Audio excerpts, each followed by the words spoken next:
Clock aware, Yes, and that means it is your favorite happy hour post drive time show over a drink. mm-hmm. I am Irize. And it's your favorite yoga soldier, aka Yoga Bar Nelly in the building.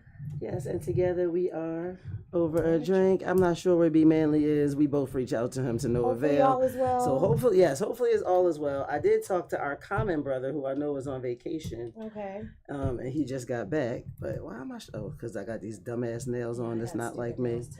Yeah, it's the plastic on the bottom. I probably should just twist the cork.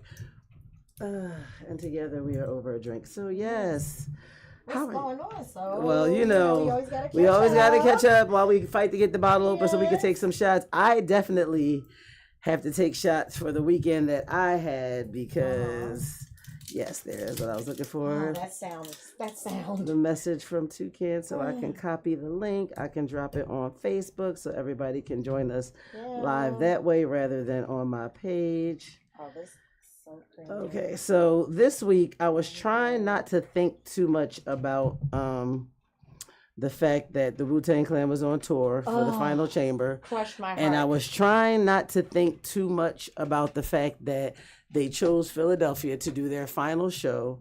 And I was trying not to think too much about the fact that tickets had been sold out for a while, according to Ticketmaster and the Wells Fargo site. And according to the resale prices, I was trying not to think about how I didn't have a ticket I waited till, when I tell you, I don't like to ask people for shit because if they can't follow through, I get a little salty. Right. Mostly because I'm the kind of person, if you ask me something, if I can't do it, I'm gonna let you know. Right. If I'm gonna try to do it, not only am I going to try, I'm gonna let you know and keep you informed every step of the way. But 9 times out of 10, when somebody asks me for something, they usually ask because they know I'm able. I deliver. And I expect reciprocity. Yeah. The Gemini me don't like that. Yeah. Y'all know for real, like, you know what I mean? Just turned a big 5-0. On the inside, I'm a whole YN. And I get a little salty. So at the last minute, because I don't like to ask people for shit, at the last minute, I started reaching out like, yo, fuck that. All those how people, can she has the best fucking friends to reach out and ask. I'm sitting there thinking, how can Ghostface biggest fan, how can the Wu-Tang's biggest fan in Philadelphia not be at their final show in Philadelphia, no matter how many times I have seen them? Yes. No, I went to see them in Vegas, y'all, I have not for their seen residency. that. I have seen the Wu in many places, many times, but it was breaking my heart Thursday night when I realized that I actually had off work, was not going to pick up a shift in the event that a miracle would happen. Right. Thursday night, I text Pete Rock like, yo, bro, if you know anybody can get me a ticket to the show, just holler. Did you hear that? It's just me. The name. She just be like, oh, I just called her. No, Pete Rock, real life. Bring it back. Okay? When I say these are the kind of friends that she has. So go ahead, proceed. You know I'm desperate if I'm reaching out. So Pete hit me back and he was like, yo, honestly, I got my publicist on a mission for one ticket because he's under the impression that, he knows it's the final tour, final show. They had 2 shows in New York before Philly. So they did like Wednesday night in actually New York at Madison Square Garden and Thursday night was in Newark. I would have went 8 to any of those places. I was going to fly out and go, but because I spent all this ridiculous amount of money on a trip to the Mediterranean, money was tight. So I couldn't just be like, fuck it, I'm going to go see my favorites.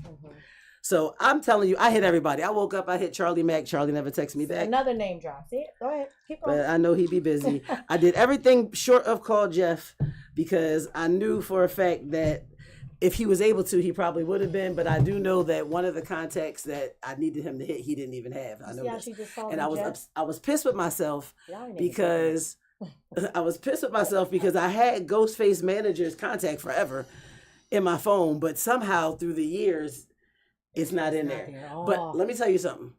When I stopped working for A Touch of Jazz, I printed out. I had a 2-way pager. I had a sidekick. I had all that shit. I had all my contacts stored. So I printed out the contacts, all 5,000 plus contacts, to a PDF file. They did it at T-Mobile for me, and I had put a little binder clip on it from the office. Carried that around with me. Pages got wrinkled. I still have those papers, most of them. I still have a lot of those contacts. Some people's numbers have changed. A lot of people's haven't. But I remember always having Ghost Manager Mike because you would call. He never answered the phone. You would call and you get this voice message. Yo, money come first. Beep. If it ain't about the fucking money, he's probably not even going to return the call. This is how I got to be known as Ghost Stalker. So, anyway, finally, like, my friends is hitting me now, like, yo, you going to the show? I'm like, nah, I ain't got a ticket yet. So people who I know, like, industry-wise, they're like, oh, fuck it. If somebody hit me up with one last minute, I got you. Because a lot of times, in this case, it is last minute. Yeah. So what I do on Friday. Let's go. Let's go. Oh. Tell me more. That's dangerous. For real. So it's all right. It just gave me a little twinge in my nose. Dangerous. The spicy part. So what I do on Friday is I'm like, fuck that. I'm off work. I got up. I did some things. I fucking went on Ticketmaster. I got the app on my phone. And now seats are available. So my one girlfriend, T Plant, hit me. She was like, yo, I'm seeing nosebleeds for $89. I'm like, okay. Because one thing I'm not going to do, if I'm going to wait till the last minute and buy a ticket, I'm not sitting in the fucking nosebleed. Right. So I was like, boom. If we buy the tickets online, the fees alone are going to be ridiculous. So I say, let's go to the box office. Box office on days of shows opens up 3 hours before the show. Get a ticket there. So she's at work in the suburbs. So I'm kind of waiting for her, but at the same time, at this point, I got it in my mind that I'm going because my best friend from high school, Sid, hit me up and she was like, you got a ticket yet? I'm like, no. She was like, well, her and her folks was going. She was getting picked up at 6:30. Where you want me to send money for the ticket? I was like, I mean, at this point now, since I've been desperate enough to beg, listen, send it to the Cash App. She's like, you crazy, how much? I was like, $125. I'm not spending over $125 on the ticket. She sent $150. So I'm trying to wait for Tanya. She's not going to get into the city till 8:30. The show started at 8. So now at this point, it's like 7 something. I know I'm about to miss Run the Jewels. I do fucks with them hard body, but I'm just concerned about the final chamber. Right. So we meet at the box office. So sad. And I go inside and I'm like, yo, what you got on 113? I'm just randomly picking a section that I know I've had good seats in before. He was like, I ain't got nothing in 113. So I'm like, hold up. I know I seen tickets for 154 and 125, but at this point, when I go back on Ticketmaster, it's 820.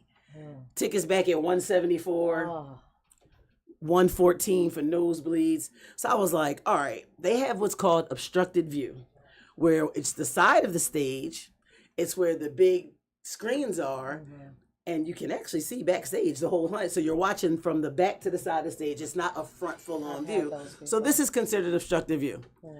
Give me 2 of those. What row? What row is not going to cost me over $150? No, I was like row 20, 23. He was like, I got that. He was like, that's what you want? I said, unless you got something better, that's not going to go over my $150 threshold. He was like, row 14. God damn. All right. So I buy the tickets. I go in, 14. Row 14 on this little corner on the side. And baby, when I tell you I am rows away from the stage, looking at backstage in the section where most of the family and friends of the artists got their tickets, last minute release, that they were getting that will call.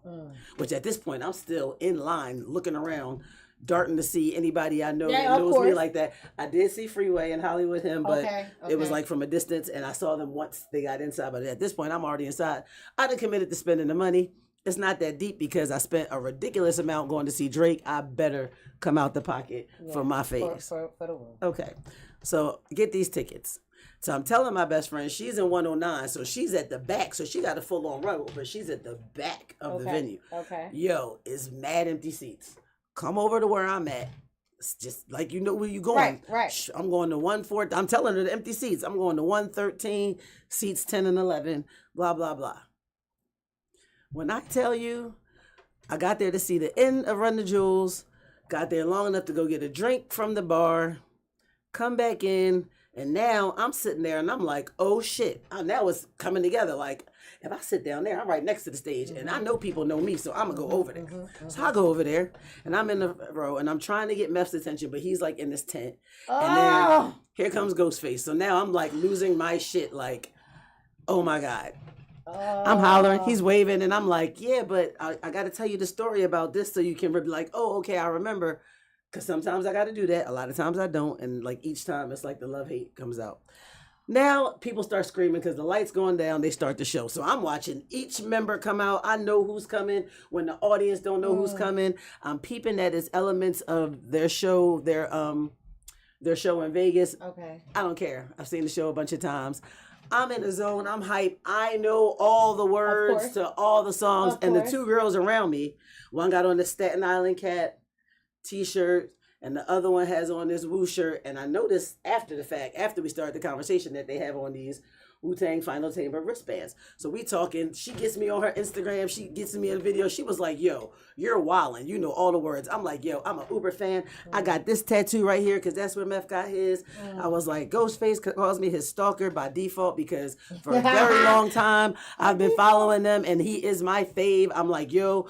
So now the girl with the hat, she comes over and I start talking about Ghost. I'm like, yo, the way he tells stories to me is reminiscent of Cool G rap. One thing I love. That was his wife. Oh my God. They so tickled about my enamoration. I'm pulling out my phone. I'm showing her my lock screen. The girl in front of me says, that's my brother-in-law. I said, say word. She was like, yeah, that's her baby dad. Oh. So now I'm at the concert hanging with Ghost's baby mom. We lyric for lyric, bar for bar together. We having a fucking ball. Now God. When he look over and they all speaking to them, she like, yo, and I'm like, yo, and he like, yo, crazy. This is why I hang with her. And I asked her, I said, you never fucking know how the night is going to go, but it's always going to end. I have a drink to that. It's always. I asked her, I said, have you ever been to a show of theirs in Philly before? And she's like, no. So now I'm realizing, like, he's got many children. So this may be his youngest child's mother. Okay. So many years ago when the Trocadero existed, I went to go see the Wu at the Trocadero. And this is when I was like really young. I know, because I was shot out because I did get to meet Ghost and we were upstairs and we were talking. And I remember like giving him a shoulder massage and talking my shit. And I asked him, do you really fuck fans? That's how I know I was young. Love it! Youngin' on my bullshit. But I got to meet him that day from a different baby mom. Same thing happened. I'm in the audience wilding out. I know the words. She's tickled. She's like, yo, you cool as shit. I'm like, yo, that's my fave. I love it. Da-da-da-da-da. I work for Jeff, da-da-da-da-da. She like, word, cool. At the end of the show, you gonna meet him. I said, what? She was like, oh yeah, that's my son's mother. I mean, my son's father. Da-da-da. She was like, we go back. That's my homie. Like, we ain't together. My heart is She's really like, we not together no more, but we still cool. Da-da-da-da. Yeah. First of all, the thought of being that close to Method Man makes my vagina percolate. Okay. I know he's married and I don't care. He is my freaking teenage crush. That man. He has a brilliant mind and he's so much fun to talk to. And the proximity that you wish you had, I've had several times over. I don't even, like, yes, he's very attractive, but not his not voice, for me. the tone of his voice, just his stature, his lips, his whole being. Dial it on back, sis. Dial it on back. Yeah, his whole being. But I am such a fan, but aside from being attracted to him, I'm lusting after him. I'm a fucking Wu-Tang fan. So when I found out that the concert was that day, and I realized I couldn't go because the Q's, shout out to the Omega Sci-Fi. I saw that. They did a friendship memorial for my cousin's husband who passed away not too long ago. Right, we talked about that. So that was awesome to see them do their thing. It was down Spruce Harbor Park. It's a cool little vibe down there. So apparently every Friday, I think they're doing something down there. Yeah, I heard because the Alphas was in town, and I kept telling all the single ladies, if you're looking for a man, looking for a big dog on the Qs were out and about, but the Alphas were definitely in town. So if you were looking for a pseudo intellectual or even an intellectual, the convention center was the place to be. I rode down there. I saw a lot of people that were young. That didn't really bother me because born in '88, old enough. But yeah, it was just a lot. Yeah, it's a lot going on, and I think what was that? Well, I went to Connecticut. Shout out to all my childhood friends. That was awesome, much needed. This is warming. This is so good. This is definitely good for winter, like because of the spice. Yeah, but I like it chilled though. Yeah, definitely supposed to be chilled. It's cooling down the spice. Yeah. If this was hot, you fucked up. It's like drinking hot chocolate sake. Right, or chocolate milk sake. But like a good chocolate milk. So anyway, your childhood friends in Connecticut. So that was awesome. Had a great time kicking it with my friends. I realize how much older I'm getting when I realize how long I've had these friendships. That really kind of starts. It is the best, but it stings a little bit. It's like, God damn. Listen, I've been knowing you niggas since I was 12. Listen, did you not hear me say best friend you from got high something, school? Right. So yeah, these are my high school friends. And this is how elementary. High school, elementary, middle school through high school. Well, I met Sydney when I was a freshman, engineering science high school, 1989. You know they have you all in the theater. And they be like, look to your right, look to your left, because the people you come into this class with won't be here when you graduate. That shit was never more true in cases of the magnet schools and the smart schools where they start out 400 strong but graduate like one something. And I met her because her best friend Sharon, who lived on her block, we were in the same advisory because Sharon's last name Bonaparte, mine was Brown, so we both had Mr. McClay for advisory. And Sharon told Sid, you have to meet this girl in my class. She's so interesting. She talks really proper. She's like kind of gothic, I think, because she wears all black and she only hangs like with the white kids in school, which wasn't true. I did hang with a lot like the white kids in school, but I would kind of gravitate towards whomever I was cool with. So you were gothic looking? No, I did wear black a lot. I was kind of protesting my venture into public school. Gotcha. I told you, I went to private school all of my life. I lived in Northern Liberty since before it became feng shui. I talk like this, and I didn't know where I fit in. It wasn't until high school, it wasn't until 9th grade that I actually got a normal hairstyle. I had a jerry curl from 1st grade to 8th grade. I told my mom, I'm not going to public school with a jerry curl. So yeah, it was very daunting. I didn't go to and apparently I was interesting to people. But moving from Philly into Connecticut and being around predominantly it's a culture shock. It is, and I didn't realize I had an accent until I moved there. Yeah, and I knew I didn't realize that I started changing my accent until I started talking like I was from Connecticut. Yeah, because that's how it happens. They got just that dragging everything off. My mom was like, "Why are you talking? Why?" We don't say that. We say talk. It's kind of like when I go down south, I end up being around my family, and then next thing you know, I got this draw. It just comes out. Yeah. So I've known her since then, and we met because she came up to me and she was just like, "I got a couple questions. Like, why do you talk like that?" And I was like, "Talk like what?" Because I don't know. I just talk proper because I go to private school, and I was very much into enunciating and correcting you if you didn't use proper English, if I so felt like it. And then she asked me, how come I only hang around the white kids? And I said, no, I hang around, a lot of people. Like, I just hang around whoever I'm comfortable around. Whoever fucks with me, I fucks with them. Right. Now, you got to think about this. I grew up dark skinned in the 80s. This is 1989. I'm voyeur into public high school. Not in public high school. No, I had the stacks, bitch. Long in the back and the stacks around. Had the EKs with the fucking lizard skin frames. I wish I was. Nah, I told you, my daddy was a drug dealer. I had the ring that said Reese with the rope around it. I had the earrings with the... Nah. I had all the trimmings. So I didn't just hang with the white people. I actually talked to the fucking D-boys in my class all the time because I was good for giving you an alibi if you needed one. And so she was like, I just wanted to know. And then we started hanging out from it because she just flat out asked me, like, why was I such a black white girl? And mind you, she's light skinned. She looks Puerto Rican, but she's not. Her father's from Trinidad and her mother's from India, as in the country, red dot, India, by way of Trinidad. So, but her mom's black, and she, it's always the real light skinned people that be so super pro. All of my light skinned friends is like, what? Yes. Might as well just call them Marcus Garvey. Yeah. Yeah. I identify as dark skinned. Yeah, you know what I'm saying? And I had no choice but to identify as dark skinned. And this is around the time of what was the movie? Hold up, I can see it. Martin Lawrence, Eddie Murphy. Harlem? No. Life? No. With the Tony Braxton theme song and all that. Boomerang.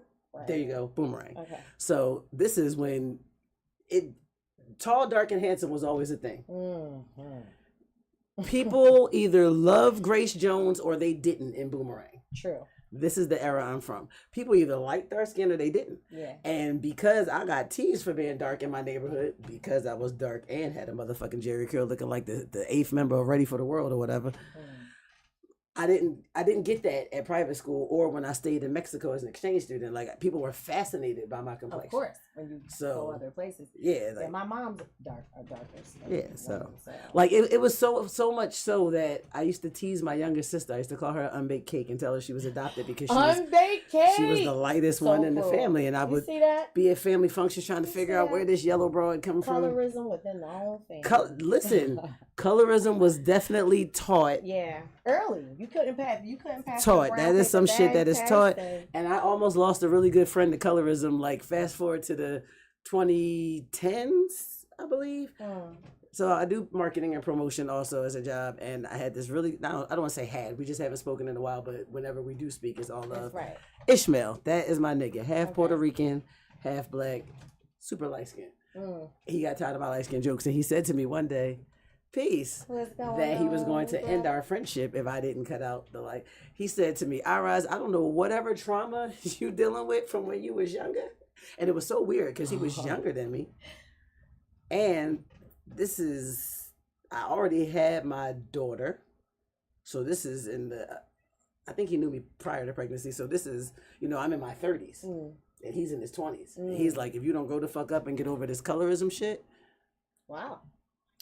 I would have lost a good friend. So yeah, like it was one of those things. Yeah. But if it was not for her, I would have not been able to go see the Wu-Tang Clan. That's the fact that you got a chance to go see them. I love that for you. I'm sad for me. I wish that I was able to be there. Like, shout out to the Wu-Tang Clan for just being a phenomenal group of men that just stood on business, did their thing. They're all individuals. If it were not for the Wu-Tang Clan, I might not identify as a 5%er and woman. Very major. Yeah. Mostly because at this time, when I got the knowledge of self from my brothers, and I mean, I'm talking about the 100X niggas, and my brothers I went to high school with, rest in peace, True Intelligence, it was always a kind of, not a do as I say, not as I do, but like, I'm watching them, I'm listening, and it's kind of like separate the message from the messenger every time. And I was getting tired of that shit. Like, yo, how can you tell me something that I know to be right and exact, so true, and you not adhere to it, but you expect me to? Nope, don't work. Enter the Wu-Tang Clan. Because let me tell you, I went through this phase, and I'm trying to tell you, I can tell you, he's seen me. I went through this phase where I tried to be representative of the earth in physical. Oh, okay. So I'm wearing baggy clothes. Been there, done that, yeah. Don't like that. I never liked hair wraps. They always gave me headaches. I'm like really sensitive in the head. Do a head wrap here and there. It's certain ones I could do, but my locks grew really long. So like my head is hurting because I'm trying to put my locks up. I'm trying to make sure that my clothes are so big they're not showing whatever curves I have. But can't tie a sweater around certain shit. Sure can't. It's just certain things you can't. And it just wasn't me. Right? Right. Although I have the understanding that this is knowledge of self and how one gets it and lives it out is for them to determine, but we all should at the very least fundamentally be representing the same thing. So I don't have to look like you. The Wu-Tang Clan taught me that, because here enters a group of brothers where each person is so different, but all representing the same culture, even if they were not living the same lifestyle or per se a part of the nation, because and I was so fascinated by that and how acceptable it always had been for brothers. I come up in the era though where the brothers would just, they wait to meet a new person. Let a nigga miss studying 20 minutes. They want to know how you see today's math, arms folded, face bent the fuck up. And I used to be like, that is so counterproductive to getting the message out and building. It's so Right. But I understand why during those times it came from that. I wish we had more of that now. I wish we had more of that now, because we wouldn't have Fat Joe running around talking about he was fucking crack God Allah if we had more of that now. Did you hear that this week? What? So. What? Yeah, Crack Him Allah is what Fat Joe said his 5% name was, which was in Mecca. He's from the Bronx. Now, I'm from Power Hill. I'm from Philly. And one thing I know about Mecca, it is in Harlem, USA. Not the Bronx, which is a little further uptown, even past Washington Heights. But the fact that this Puerto Rican man would have us think that the nation of gods and earths, the 5% nation of the 80s, would have him running around the streets calling himself Crack Kim Allah is laughable. Yeah. So he needs to stop it. He needs to stop. A bunch of people was responding like, yo, guys, you need to cut that shit out. Yeah, cut like, it out. I was around, it didn't happen. And I'm like, I wasn't around, but the brothers I know, I don't see that happening. I wish it. I don't see that happening. I'm sad for hip hop. Don't go. Don't be sad for hip hop because you asked me what's in this box. What's in the box? I ordered one of the Cause CDs for Let God Sort Them Out from the Clips. The t-shirt box CD. So it came today. I was stalking the mailman. I heard a truck pull up outside my crib. It was definitely the mailman. And my vinyl should be coming. They said it take like 7 to 8 weeks for the vinyl to come. Okay. I can't wait to wear this. Ooh. Now in So hindsight, listen, I'm like, I had a like chance to finally large so listen to that album, man. That album is impressive. They have just. Can you hit that lever right there? We're gonna have to chill out a little bit because you know the middle-aged ladies don't need to be fucking drinking in the fucking heat. But shout out to the Clips, man. They did a damn thing with that album. I listened to it straight through, all the way to Connecticut and back, and it was just. It's rare that you get those albums, but when you do get those albums, the no skips. The no skips. The no skips. You know, I'm loving the memes because like I saw a bunch of memes where it was like dudes is like telling chicks like, man, go listen to like Summer Walker or something. And it's like, nah, like why would I not want to listen to something I'm a fan of hip hop. Yo, it's and like I was a fan of the Clips when I was sad when Malice became No Malice and decided to go hardcore Christian. I wasn't sad, I understood. But what I respect about it is the way he came back, even in watching him in the interviews, he never walked away from it to come back to hip hop. Right. He's still practicing the same things. He's still living that same lifestyle, and you can tell. I saw a meme that said Malice verses is like Bible verses, and they got like the Bible in the shape of a gun. Then I saw another one with a picture of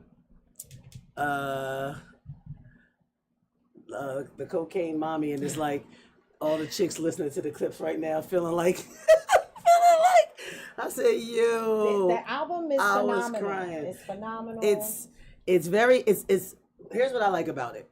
I always appreciate when a real nigga puts emotion out there in the art form that they love, because somebody I've seen people saying like enough with the cocaine bars and blah blah blah, and I ain't gonna hold you, it's a lot redundant, but it's different.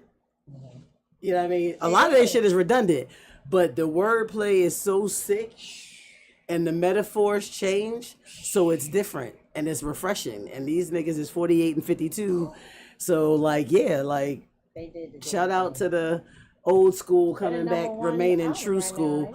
And they brought back album rollouts. Like, people just drop albums on the fucking whim. Right. Remember it used to be New Music Tuesday. Testament to that is my brother Preem got a fucking hip hop group on Facebook called Hip Hop Tuesdays, because new music used to drop midnight on Tuesday. And that's when you used to be up Monday night, then on Tuesday you listen to the album by the hump day, and they had until Friday to build up the numbers.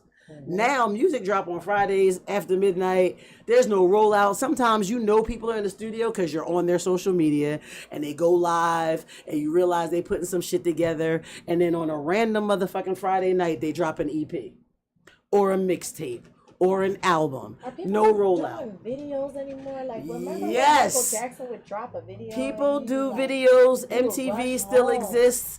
It's not just reality shows. Their little spin-off channels play the videos, but the Clips did a rollout. The motherfuckers did Tiny Desk. Oh, I love that. On NPR. Oh. They did press. Yeah. They did appearances on podcasts, on Colbert, on Fallon. Yeah. I don't know if they've. Matter of fact, I know they haven't because I would see the advertisement. I'm pretty sure they're going to be on Saturday Night Live. They got to be. You know where they're going to be on August 5th, which I believe is a Tuesday? They're going to be at Franklin Hall in Philadelphia. Oh, I'm getting my ticket.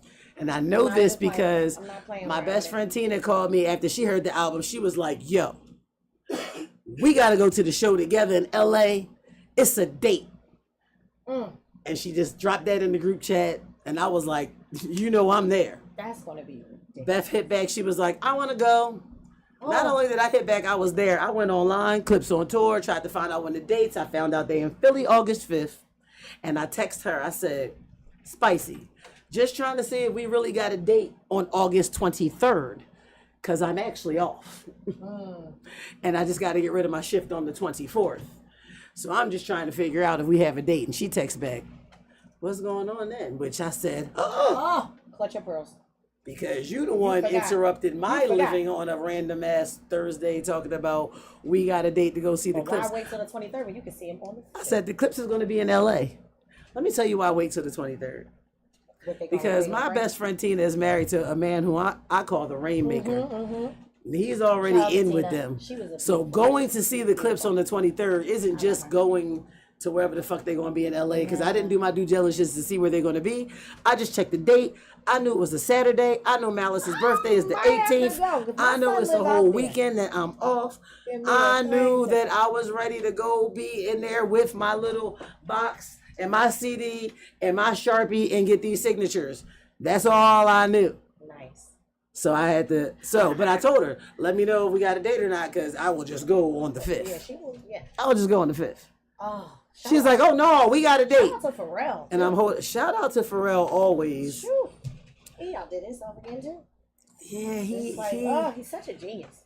He is. And I also saw something recently where he was just talking about how Chad Hugo was always the genius. And it just makes me wonder, what up?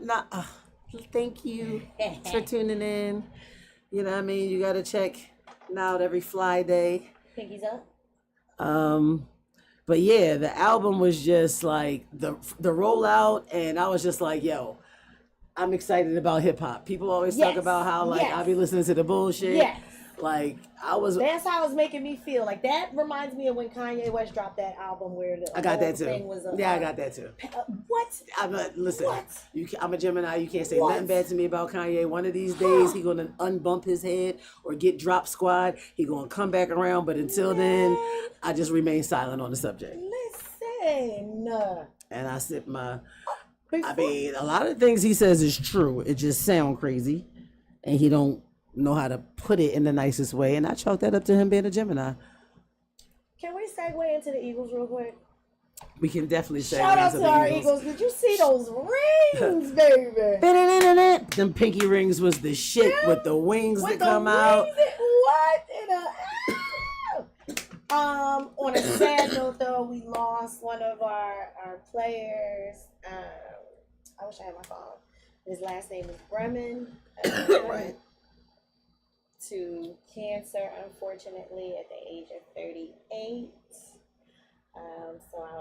While we are celebrating as Bird Gang fans, we also have to reflect on the life of our fallen Eagles, our fallen Bird. We are sad, and much love to the family of that man. So yeah, I'm I don't want to be too heavy on it, but those rings are amazing. I think we have 10. Brian Bremen, that was his name. Brian Bremen, yes. Yeah, and you know who else kind of died this weekend? Kinda? Did they or did they not go? Former North Carolina Panthers own Cam Newton said some stupid ass shit about Jalen Hurts. And none other than Terrell Owens had to gather that motherfucker like a hard wig. Please do tell. I'm going to have to go and watch it. All right, so I'm going to you can pull up the audio. Pull it up. What did he say? Why would you even stick your foot in your mouth about Jalen? Why would you, when as much of a dope-ass player you are, it's never amounted to anything for your professional career? Mm-hmm. So basically,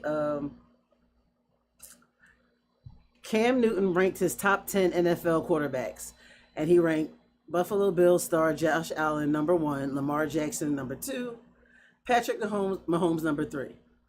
And I don't even think that he I don't even think he put Jalen Hurts on there at all. He's a hater. He said, it's hard for me to grade Jalen Hurts with the talent that he has around him, which is crazy because I thought this is about... This is a team sport. Right. So Jalen Hurts is a great quarterback. But if we're talking about what they bring to the table holistically, it's hard to judge what Jalen Hurts can do. When you're throwing to a guy like A.J. Brown, Devontae Smith, you have a tight end skill set. You have a dominant defense, the best running back in the game. Download Madden and see how many stars are on the offensive side of Philly. So because he Y'all tried to ban a whole play because Jalen Hurts is one of the key and essential players to this play called the tush push. Right. Because his legs are so strong from what he from what he, lifts, and you're gonna say that you can listen, Cam. Do you even still play, bro? No, but you keep putting babies into women that you don't want to commit to. That's a whole nother story. You're a hater. Shout out to Jazzy, best friend in your head, pregnant with baby number 2 by him, and I think that's like his number 5th. Anyway, hater. So always a hater. what T.O. stepped up and said was, you would be judging him if he had all that and he wasn't playing well. Owen said, and this is on his Instagram. He said, this is a Skip Bayless type of statement with dreads. Don't be mad at Jalen because he's making great decisions. Maybe had you made a decision to jump on that ball, just maybe. Y'all will say anything to go viral. This isn't it. And he tagged him. And everybody loved his defense. Yes. There's like, T.O. is quickly becoming one of my favorite former Eagles, said one fan. Somebody else said they agree with him 100%. One thing about T.O., he ain't never bite his tongue. And ever. Most times when he was, he might have headbutt a bitch, but he ain't never bite his tongue. Okay. Bitch, I say takes the cake. Yes. But that's just ridiculous. It's sad because he did it. Uncle Ruckus. That's just it was a very Uncle Ruckus. It's given very hater, very hater. Hateration up in the dancery. But worse off Uncle Ruckus, because come on, black man. From an equally black man his credit. From an equally Hall of Fame worthy quarterback, it's crazy. It's giving hateration in the dancery. It's like what? This is why. I don't like to speak. I'm not going to speak prematurely, but this is why we won last year, and Khadijah predicted it. She's a witch, right? That's my co-host on. Oh yeah, she predicted. She's a witch. So she said it when the season first started, and I was like, "Don't say that. You're gonna jinx us." Nah.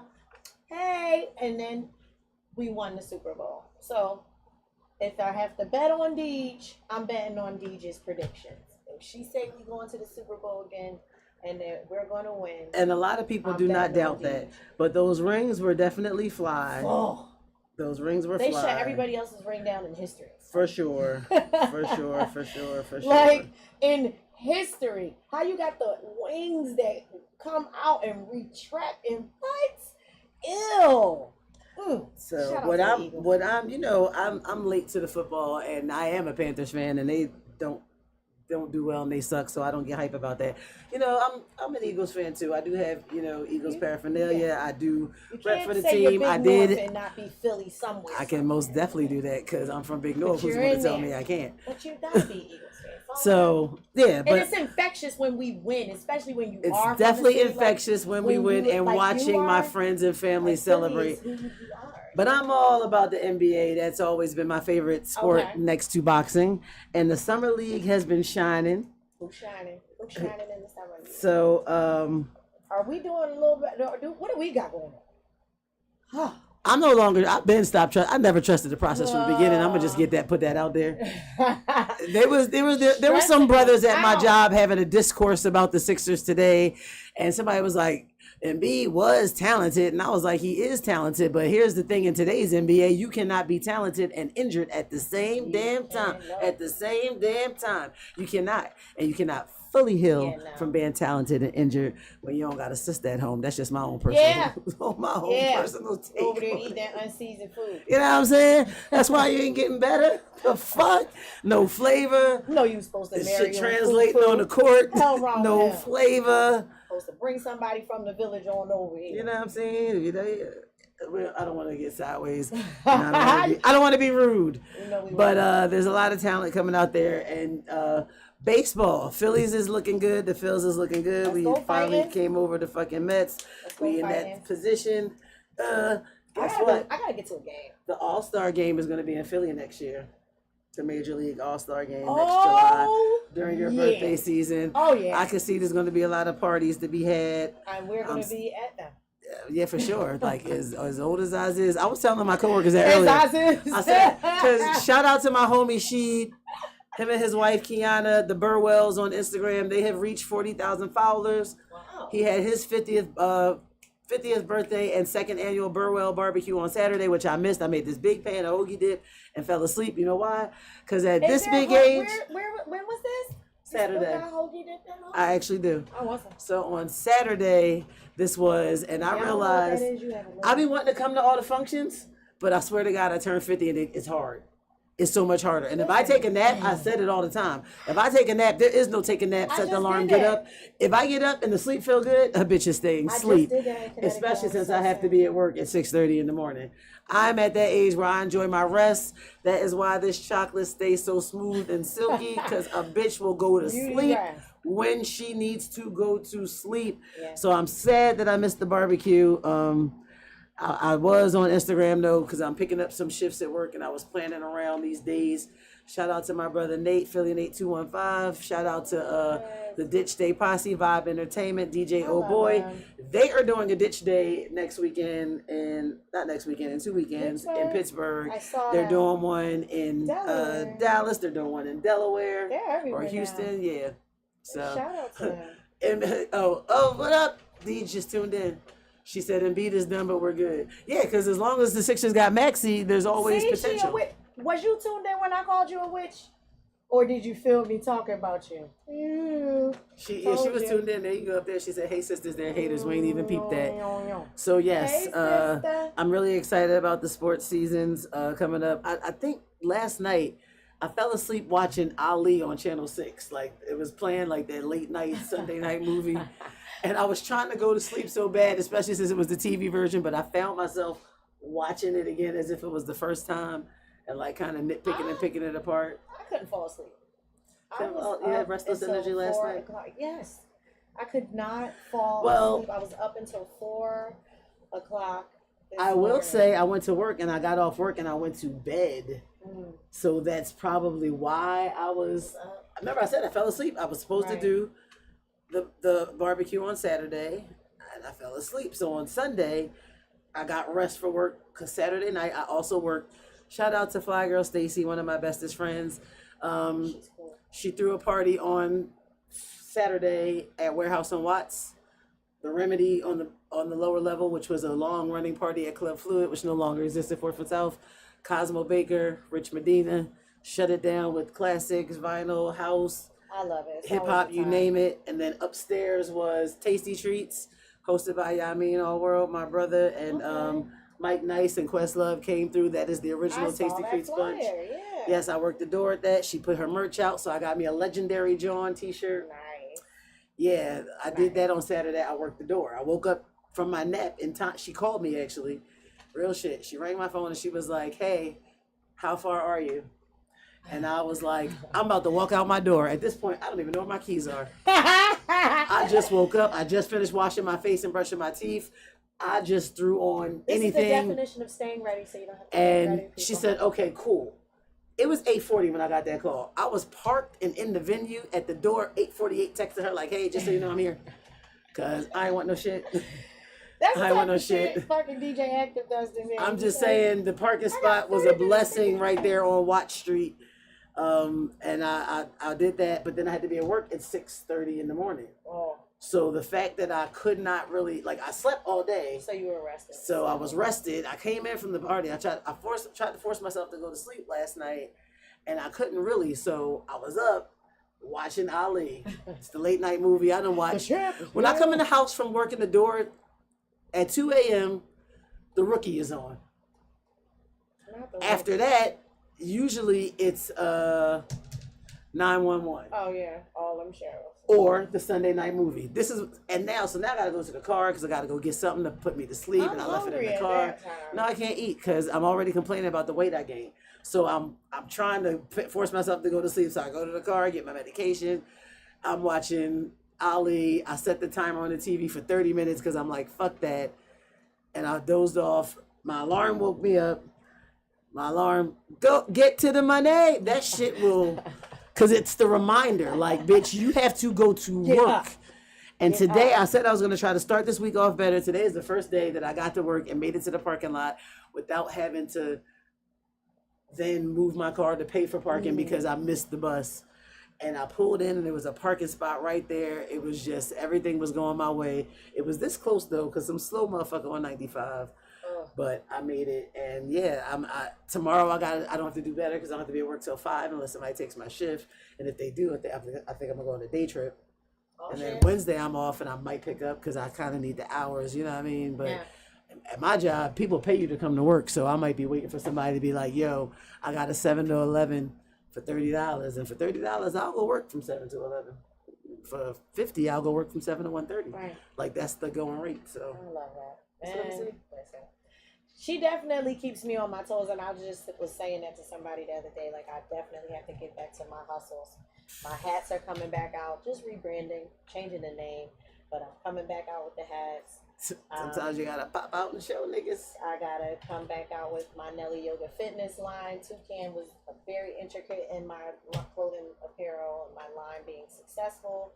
Like, when I look back at my hustles, like, I don't like the fact that I'm relying on my sole source of income for everything. Like, I'm used to going out and selling bow ties and coming back with $600 in my pocket. I'm going out and selling get back to the grind. 5 of these hats. Definitely got to get back to the grind. To $105. Get back to the grind. So the grind is like, yeah, okay, I partied. Cancer season came.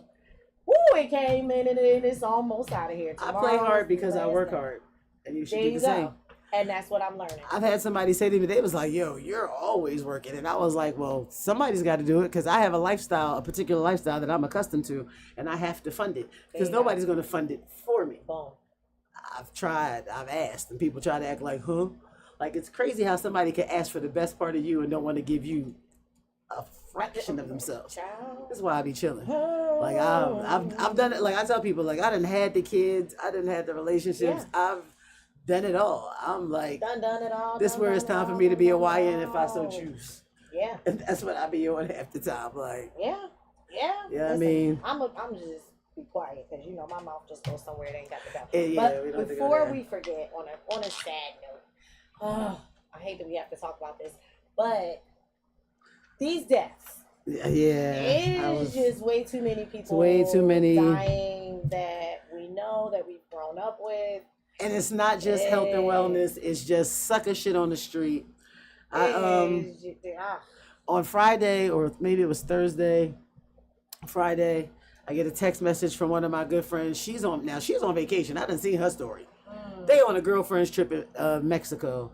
And she was like, listen, pray for our girlfriend. She just had to cut our vacation short. She just got a message that her oldest daughter was found dead at the church on Lehigh Avenue. And I'm like, what? Because this is the shit that you see on the news. Yeah, my girlfriend's son just got shot 9 times. And you're like, it's ridiculous. It's on the news. I hope that person's family is okay. Like, never would I thought that. When I say one of my good girlfriends, I mean, she's in the group chat. Right. And I text her and I was just like, there is no amount of words I can say to comfort you through what you're going through. I'm really sorry that you have to go through this, but know that you don't have to go through it alone, and I'm here if you need me. Because that's about all I can say. Right. I have not experienced not only the death of a child, but like the unnecessary murder of a child, and then your oldest daughter. And it don't matter how many kids you have, it's never going to bring that one back, and it's a different relationship. You're a different parent with each child. So yes, a little part of you dies, and yes, it's a lot. And she had to interrupt her vacation, which supposed to be, her celebrating, what I mean? We going into the big 5-0, and unfortunately she's dealing with that. Yesterday was the balloon release outside of the church. To my knowledge, no one has been arrested yet.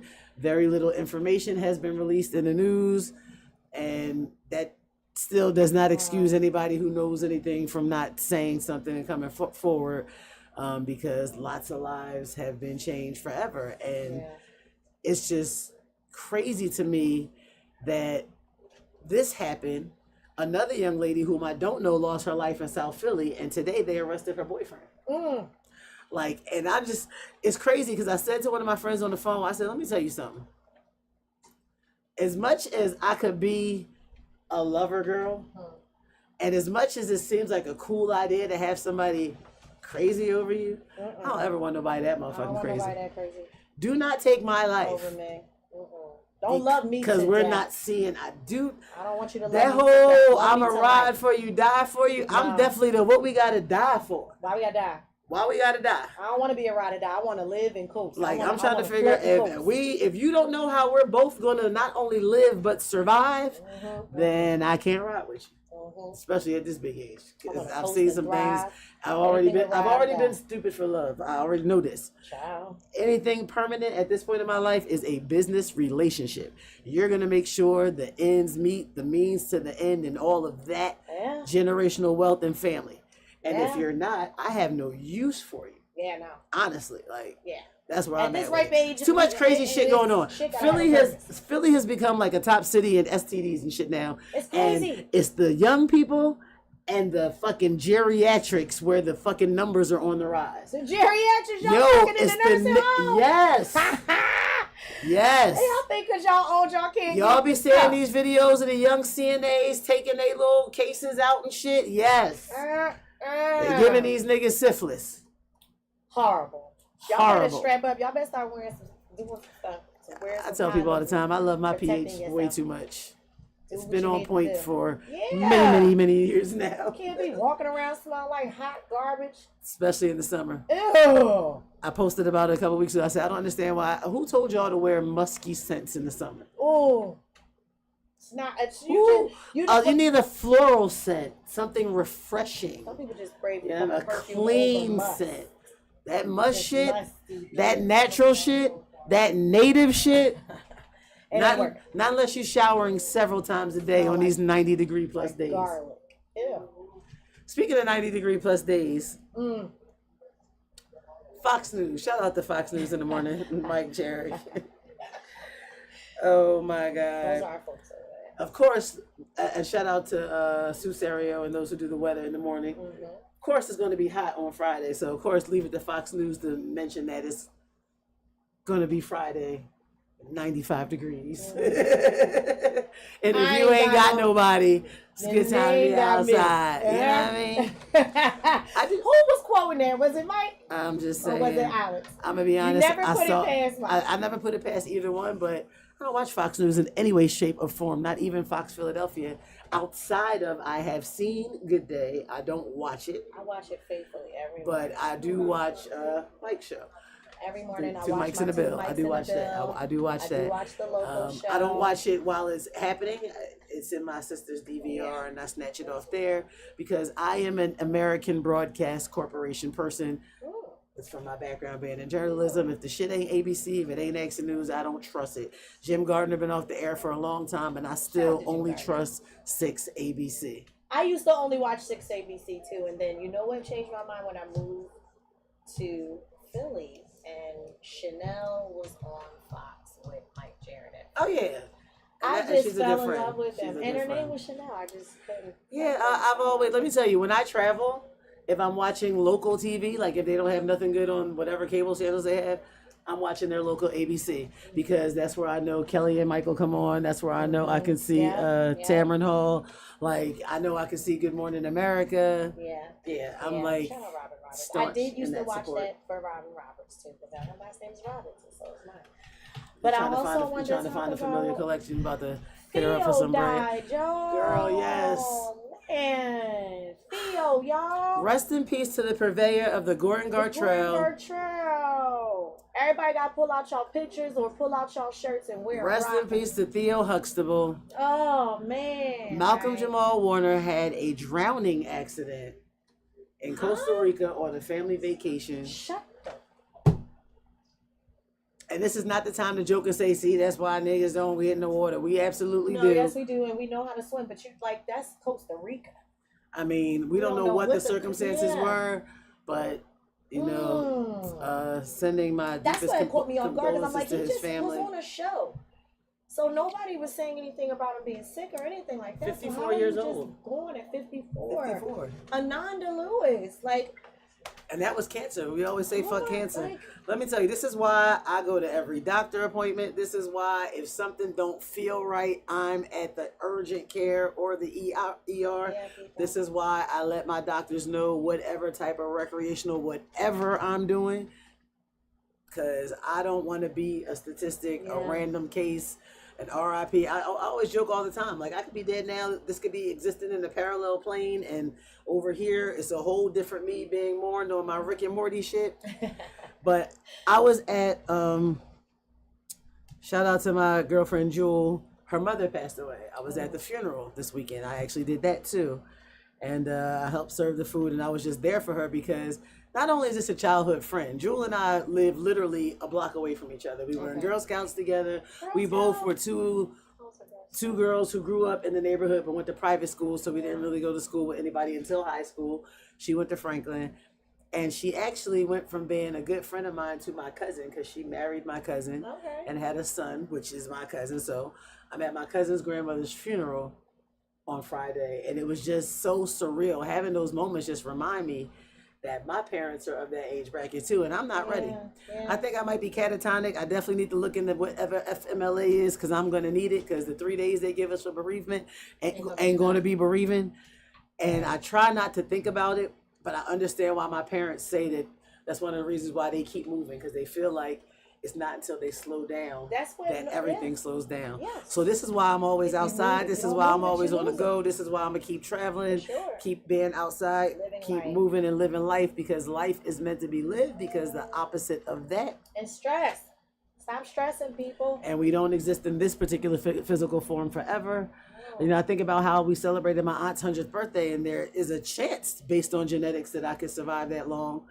And like, I had people say, I don't want to live that old. I'm like, well, I don't want to not. Like, I don't want to. Sound mind. I don't want to Yo Gotti put a date on it. I just want to be. Like, you know what I'm saying? I don't want to. Gotti, and that just took me to Irv Gotti, rest in peace. You know what I'm saying? Like, I don't want to be the story, the early story. Yeah. But I don't mind living to be 100. I don't want to have if I still have faculties. Right. I don't want to have a funeral. Every time I go to a funeral, it reminds me of another reason why I don't want that type of I don't want nobody looking over my congregation coming to talk.